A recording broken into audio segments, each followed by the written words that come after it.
नमस्कार मित्रों, कर्म और धर्म, इन दोनों में श्रेष्ठ कौन है?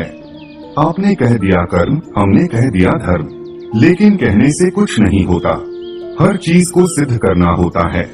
आइए हम सिद्ध करते हैं कि कर्म और धर्म इन दोनों में श्रेष्ठ कौन है, बड़ा कौन है और इनमें क्या अंतर है। अब आप हमसे पूछे कि धर्म और कर्म में श्रेष्ठ कौन है, तो हम आपको बता दें कि धर्म श्रेष्ठ है। लेकिन कैसे?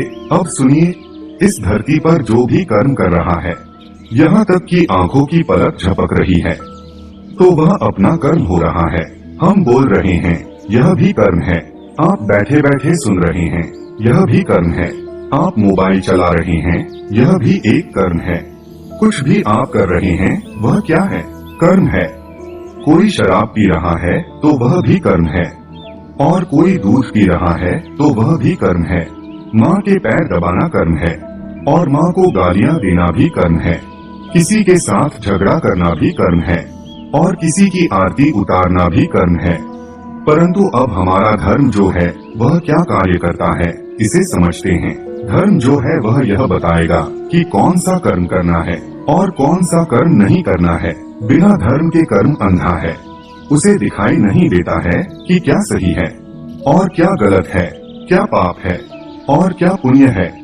यह धर्म ही है जो हमें दिखाता है। कर्म दो प्रकार के होते हैं, एक अच्छा कर्म और एक बुरा कर्म। धर्म ही दृष्टि देता है कि दूध पीने का कर्म करना है, लेकिन शराब पीने का कर्म नहीं करना है। माँ के पाँव दबाने का कर्म तो करना है, लेकिन माँ को गालियाँ देने का कर्म नहीं करना है। मेहनत करने का कर्म तो करना है, लेकिन चोरी करने का कर्म नहीं करना है। अब कर्म हमें दो चीजें देता है, अच्छा कर्म हमें पुण्य देता है और बुरा कर्म हमें पाप देता है। अब कोई व्यक्ति किसी प्राणी को मारकर और उसे पकाकर खा रहा है, तो वह भी अपना कर्म तो कर रहा है, लेकिन उसे धर्म का ज्ञान न होने से उसका वह कर्म उसे पाप दे रहा है। इसीलिए व्यक्ति कर्म तो कर लेता है, लेकिन उसे धर्म का ज्ञान न होने से व्यक्ति वह कर्म भी करता है जो उसे नहीं करना चाहिए। व्यक्ति को वही कर्म करना चाहिए जो करने योग्य है, लेकिन उससे पहले उसे धर्म की कसौटी पर कस लेना चाहिए कि यह कर्म योग्य है या नहीं है। आपके पास छुरी या चाकू है तो इससे आप किसी प्राणी की गर्दन भी काट सकते हैं और किसी फल को भी काट सकते हैं। आपको कौन सा कर्म करना चाहिए यह धर्म बताता है। इसीलिए प्रत्येक व्यक्ति को धर्म का ज्ञान होना अति आवश्यक है। सूर्य का धर्म है सौरमंडल में प्रकाश फैलाना, पानी का धर्म है जीवधारियों की प्यास को बुझा देना।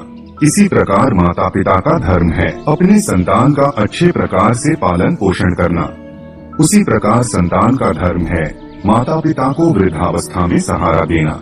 शासक का धर्म है प्रजा का पूरी लगन के साथ पालन करना। उसी तरह विद्यार्थी का धर्म है ध्यान पूर्वक विद्या अध्ययन करना।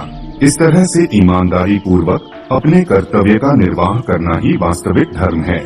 अब धर्म को सही अर्थ में जानना भी बहुत जरूरी है। जैसे कि हमारे यहाँ कहा गया है कि अहिंसा परमो धर्मः। अब एक राजा के लिए अहिंसा यानी दूसरे राज्य के राजा को या उनके प्रजाजनों की बुरी महत्वाकांक्षाओं के चलते हिंसा न करना होता है। साथ में अपने राज्य के भी नागरिकों की और प्राणियों की हिंसा न करें। लेकिन जब कोई लुटेरा या आक्रमणकर्ता हमला कर दे तो उस दुश्मन को और उसकी सेना को नेस्तनाबूद करना ही राजा का धर्म होता है। ऐसे समय अहिंसा परमो धर्मः उसका धर्म नहीं हो सकता। इस बात को स्वयं राजा को और उसके सलाहकारों को भी समझना और समझाना चाहिए। अगर राजा ऐसे समय अहिंसा का जाप जपता रहेगा तो अपने राज्य को हजारों सालों की गुलामी में ढकेल देगा। धर्म और कर्म एक दूसरे के पूरक है। बिना कर्म के धर्म नहीं हो सकता। कर्म के बिना धर्म लंगड़ा है और धर्म के बिना कर्म अंधा है। यदि कर्म और धर्म के पहिए एक साथ चलेंगे तो ही हमारे जीवन की गाड़ी आगे बढ़ेगी। अब हम आपको एक बहुत ही महत्वपूर्ण बात बताते हैं। हमारी इस दुनिया में बहुत से वाद विवाद चल रहे हैं, जैसे कि मार्क्सवाद, लेनिनवाद, माओवाद, समाजवाद, सापेक्षवाद, और मुस्लिम धर्म है, क्रिश्चियन धर्म है, यहूदी धर्म है। ऐसे बहुत सारे वाद हमारी पृथ्वी पर चल रहे हैं। अब इन सभी को दो भागों में विभक्त कर दे। अब हमारे सनातन धर्म में विभिन्न शाखाएं हैं, जैसे कि द्वैतवाद, अद्वैतवाद, द्वैत अद्वैतवाद, विशिष्ट अद्वैतवाद, विशुद्ध अद्वैतवाद, अचिंत्य भेदाभेदवाद और उसके अंदर भी उपशाखाएं हैं। अद्वैतवाद में है दृष्टि सृष्टिवाद, सृष्टि दृष्टिवाद, विवादवाद, अजातवाद, अवच्छेदवाद, बिंब प्रतिबिंबवाद, ऐसे कई वाद और दर्शन हैं। इन सबको दो हिस्सों में विभक्त कर दे, एक आध्यात्मिकवाद और एक भौतिकवाद। यहाँ आकर के खड़े हो जाइए, यानी कि एक आध्यात्मिकवाद और एक भौतिकवाद। क्यों? क्योंकि हम दो हैं। अब आप कहेंगे कि हम दो कैसे हैं? हम तो एक ही है। तो सुनो, एक असली में यानी आत्मा और एक नकली में यानी शरीर। अज्ञानी से पूछे मैं कौन, तो कहेगा शरीर। ज्ञानी से पूछेगा मैं कौन, तो कहेगा आत्मा। तो असली में और नकली में यह दो हो गए, मैं आत्मा और मेरा यह शरीर। इसके अनुसार दो धर्म बने, एक जो शरीर का धर्म है और दूसरा जो आत्मा का धर्म है। जो शरीर का धर्म है वह शारीरिक धर्म और जो आत्मा का धर्म है वह आत्मिक धर्म या आध्यात्मिक धर्म। अब मान लो कि किसी का शरीर ब्राह्मण का है, तो उसका शारीरिक धर्म क्या होगा? उसका शारीरिक धर्म होगा पूजा पाठ करना, अध्ययन करना और करवाना। और जो वेदों में ब्राह्मण के लिए बताया गया है वह उसका शारीरिक धर्म होगा। तो अब आत्मा क्या है? क्या आत्मा भी ब्राह्मण है? जी नहीं, आत्मा की कोई उपाधि नहीं होती है।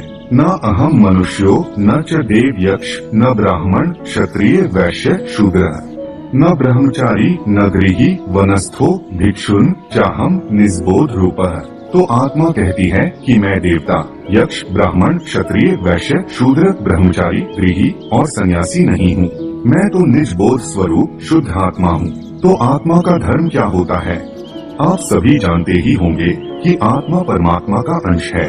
तो आत्मा का धर्म होता है अपने अंशी को धारण करना, यानी परमात्मा को धारण करना, परमेश्वर की भक्ति करना, परमेश्वर को जानना, अपने आप को जानना यानी आत्मा को जानना और परमेश्वर में लीन हो जाना ही आत्मा का धर्म है। तो शरीर का धर्म क्या होता है? तो अपनी सांसारिक परिस्थितियों के अनुसार अपने कर्तव्य आदि का पालन करना, यह शारीरिक धर्म होता है। अब इससे हमें चार प्रकार के लोग मिलते हैं। पहला है कर्मी। अब जो कर्मी होता है वह शारीरिक धर्म करता है, अपनी ड्यूटी करता है, लेकिन आध्यात्मिक धर्म का पालन नहीं करता, भगवान में मन नहीं लगाता, आत्मा क्या है वह नहीं जानता और परमेश्वर को भी नहीं जानता। अब नंबर 2 है विकर्मी।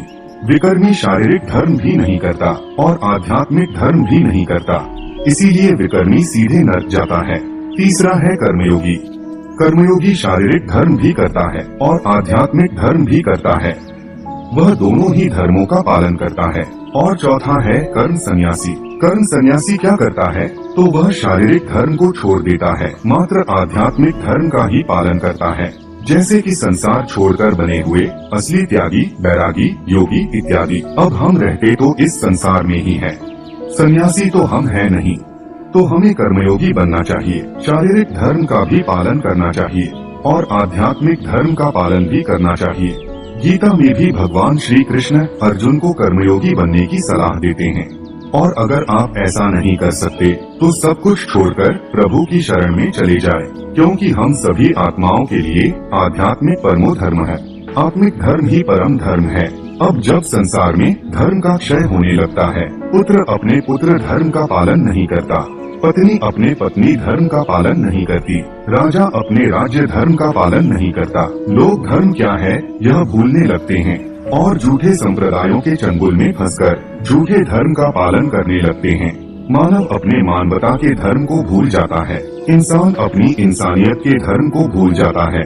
व्यक्ति क्या सही है और क्या गलत है इसका निर्णय नहीं कर पाता और संसार में अराजकता, अंधकार, अविश्वसनीयता और अधर्म अपने चरम सीमा तक पहुंच जाता है।